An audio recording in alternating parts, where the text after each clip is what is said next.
আসসালামু আলাইকুম দর্শক, আজকে আপনাদের জানাবো মুসা আলাইহি ওয়াসাল্লামকে হত্যা করতে গিয়ে ফেরাউন যেভাবে নীল নদে বা সাগরে ডুবে মারা গিয়েছিল। ফেরাউন মূলত কোনো বিশেষ ব্যক্তির নাম নয়, ফেরাউন মূলত ছিল বনি ইসরায়েলদের সম্ভ্রান্ত পরিবারের কর্তা ব্যক্তিদের উপাধি। হযরত মুসা আলাইহিস সালাম এমন এক ফেরাউনের আমলে জন্মগ্রহণ করেছিলেন যিনি রামেসিস ও পিথম নগরী নির্মাণ করেন। নূহ আলাইহিস সালামের সময়কালীন সংঘটিত মহাপ্লাবনের বহুকাল অতিবাহিত হওয়ার পর তার বংশানুক্রমে একজন ধার্মিক লোক জন্মগ্রহণ করলেন। তার নাম ইসরাইল। ইসরাইল বাস করতেন কেনান নামক এক দেশে। মিশরের বাদশাহ ফেরাউন তাকে মিশরে এসে বাস করার আমন্ত্রণ জানান। তিনি ইসরাইলকে যথেষ্ট প্রীতির চোখে দেখতেন। সেই ফেরাউন কালক্রমে পরলোক গমন করলে অপর একজন ফেরাউনের সিংহাসনে বসলেন। পরবর্তী ফেরাউন ভীষণ অত্যাচারী ছিলেন। তিনি পূর্ববর্তী ফেরাউনের একজন উজির ছিলেন। প্রথমে তিনি নানাভাবে প্রজাদের উপকার করতেন, প্রজারা তাকে খুব বেশি সম্মান ও ভক্তি করত। ফেরাউন গত হলে মিশর দেশের লোকেরা তাকেই তাদের বাদশাহ নিযুক্ত করলেন। কিন্তু বাদশাহ হবার পর তার চরিত্রে আমূল পরিবর্তন দেখা গেল। তিনি ইসরাইল ও তার বংশধরের উপর চরম অত্যাচার আরম্ভ করলেন। তিনি অনেক দেশ জয় করে তার রাজ্য আরও বৃদ্ধি করলেন। তার উজির হিসেবে নিযুক্ত ছিলেন হামান নামক এক ব্যক্তি। আর এই হামানের কথা পবিত্র কোরআনে 6 বার উল্লেখ করা হয়েছে। সে ফেরাউনকে দুনিয়ার বাদশাহ হবার স্বপ্ন দেখাতে লাগলো। প্রজারা যাতে নিরেট মূর্খ হয়ে থাকে এবং তাকে খোদা বলে মান্য করে তার জন্য নানা যুক্তি পরামর্শ দিতে লাগলো। হামানের পরামর্শ মতো ফেরাউন পাঠশালা ও মক্তব রাজ্য থেকে উঠিয়ে দেশময় প্রচার করে দিলেন যে কেউ আর লেখাপড়া শিখতে পারবে না। রাজার আদেশ অমান্য করলে সব শেষে তার গর্দান যাবে।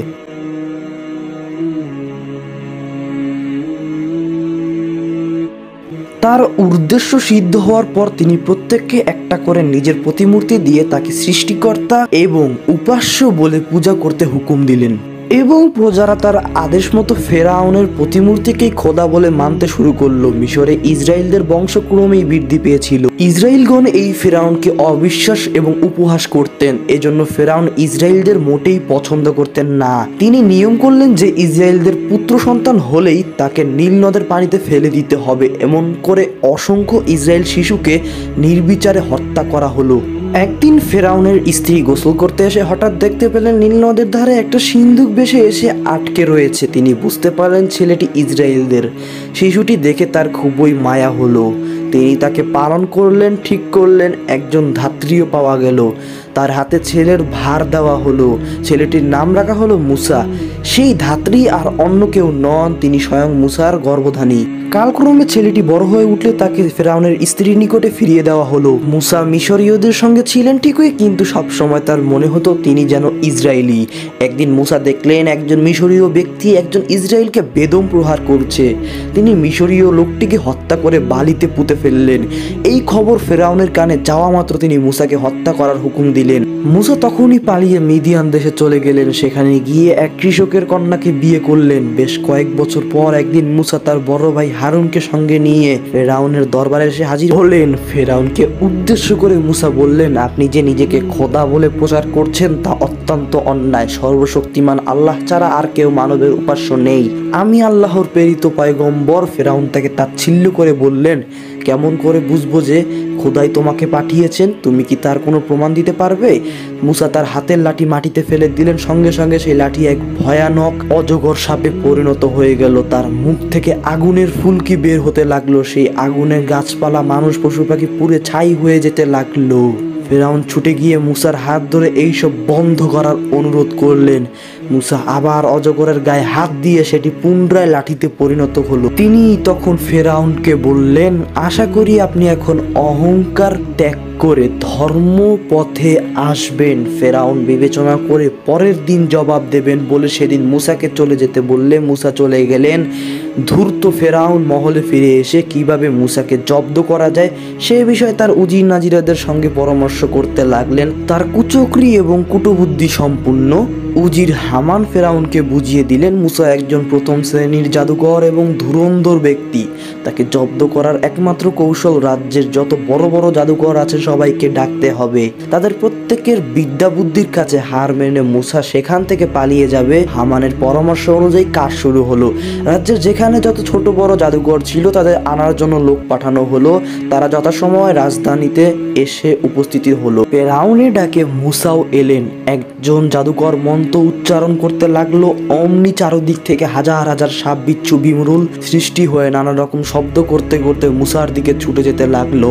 আরেকজন মন্ত্র উচ্চারণ করতে আরম্ভ করলো। অমনি শত শত সিংহ বাঘ চারদিক থেকে ভয়ানক গর্জন করে মুসার দিকে এগিয়ে গেল।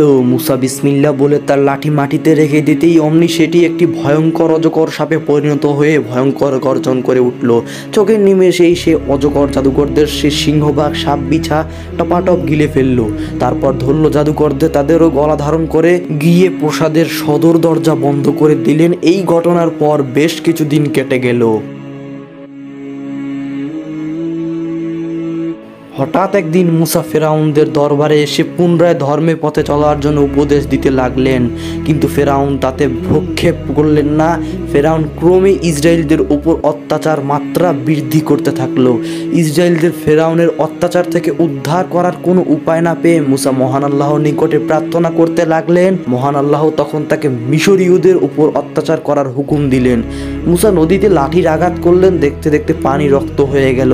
সর্বশেষে নদীর সমস্ত মাছ মরে গেল। দুর্গন্ধের কারণে এতটুকু পানি পান করার কিছুমাত্র উপায় রইল না। ফেরাউন বললেন, নদীর পানি ঠিক করে দাও, আমি এই বিষয়ে বিবেচনা করব। মুসা তার প্রতিশ্রুতি রক্ষা করলেন, কিন্তু ফেরাউন তার কথা রাখলেন না। মুসা ক্রুদ্ধ হয়ে পানির দিকে লাঠি ছুড়ে দিলেন। অমনি দলে দলে ব্যাঙ এসে পুরো অঞ্চল ছেয়ে গেল। ফেরাউন মুসাকে ব্যাঙের হাত থেকে রক্ষা করার জন্য অনুরোধ জানালেন। মুসা এবারও ফেরাউনের অনুরোধে রক্ষা করলেন।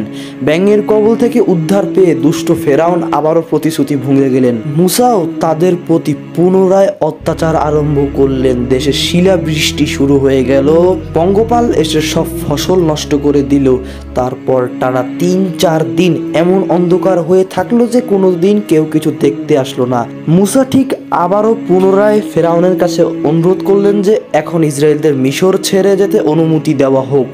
যদি তাদের ছেড়ে যেতে দেওয়া না হয় তাহলে মিশরীয়দের ওপর যে ভীষণ অত্যাচার করা হবে তার তুলনায় বর্তমানের অত্যাচার খুবই নগণ্য। ফেরাউনকে বারবার সতর্ক করে দেওয়া সত্ত্বেও তার কথায় ফেরাউন কোনো গুরুত্ব দিলেন না। ইসরায়েলদের উদ্ধার করার জন্য খোদা অসন্তুষ্ট হয়ে মিশরীয়দের প্রত্যেক বাড়ির বড় ছেলে ও বড় পশুকে মেরে ফেললেন। এবার ফেরাউনের ভীতির সঞ্চার হলো। তিনি ইসরায়েলদের চলে যাবার হুকুম দিলেন। ইসরায়েলরা অনুমতি পেয়ে দল ভেদে রওনা হলেন। মুসা ও হারুন আগে চললেন। ইসরায়েলদের চলে যেতে দেখে কুটিল হামান সহ আরো উজিররা ফেরাউনকে কুপরামর্শ দিতে লাগলো। রাস্তাঘাট পরিষ্কার, নানা নর্দমা প্রভৃতি পরিষ্কার করা, রাজ্যের অনেক ছোট বড় কাজ যা তাদের দিয়ে জোর করে করিয়ে নেওয়া হচ্ছিল, তারা যদি চলেই যায় তাহলে এসব কাজ কারা করবে? তাই তারা যাতে মিশর ছেড়ে যেতে না পারে তা ব্যবস্থা করার জন্য ফেরাউনকে অনুরোধ করতে লাগলো। ফেরাউন তখন চিন্তা করে দেখলেন ইসরায়েলরা চলে গেলে সত্যি কাজকর্মের যথেষ্ট অসুবিধা হবে। তখন তিনি নিজে ও মিশরীয়রা তাদের ফিরিয়ে আনবার জন্য সৈন্য সমস্ত নিয়ে তাদের পিছনে ধাওয়া করলেন। ইসরায়েলরা ততক্ষণে লোহিত সাগরের তীরে এসে পৌঁছে গেছেন। এমন সময় তারা পেছনে তাকিয়ে দেখতে পেলেন ফেরাউনের অগণিত সৈন্য তাদের ধরার জন্য এগিয়ে আসছে। তাদের পেছনে এই বিপদ, সামনে প্রকাণ্ড লোহিত সাগর। ইসরায়েলগণ কিংকর্তব্যবিমূঢ় হয়ে ভয় কাঁপতে লাগলেন। এমন সময় মহান আল্লাহ তাআলা মুসাকে দৈববাণীতে আদেশ করলেন। মুসা দেখেন সামনে সাগর, তার হাতে ছিল লাঠি, সেটা দিয়ে তিনি সাগরকে আঘাত করেন। এন্ডো সাগর দ্বিখণ্ডিত হয়ে যায়। এরপর মুসা সকলকে নিয়ে সাগর পার হয়ে চলে যান। তবে যখন ফেরাউন পার হতে যাবে তখন ফেরাউন সাগরে ডুবে মারা যান। আল্লাহ তাআলা তার দেহ সংরক্ষণ করেন যেন সে পরবর্তী যুগের জন্য শিক্ষা পায়। তো বন্ধুরা, আজকে এটাই ছিল ফেরাউনের মৃত্যুর শেষ পরিণতি এবং ফেরাউনের অহংকারের পতন। তো এইভাবেই আল্লাহ তাআলা সাগরের মাধ্যমে ফেরাউনকে নির্মম মৃত্যুদান করেন। তো দর্শক, আজকের মতো এই পর্যন্তই রইল ভিডিওটি। যদি তোমাদের কাছে ভিডিওটি শিক্ষণীয় হয় বা ভালো লাগে তাহলে একটা লাইক করে থাকতে পারো এবং তোমার মূল্যবান মতবাদটি কমেন্ট বক্স খোলা আছে, সেখানে তুমি করতে পারো এবং অবশ্যই সাবস্ক্রাইব করে আমাদের পাশে থাকবে নতুন নতুন ভিডিও পেতে।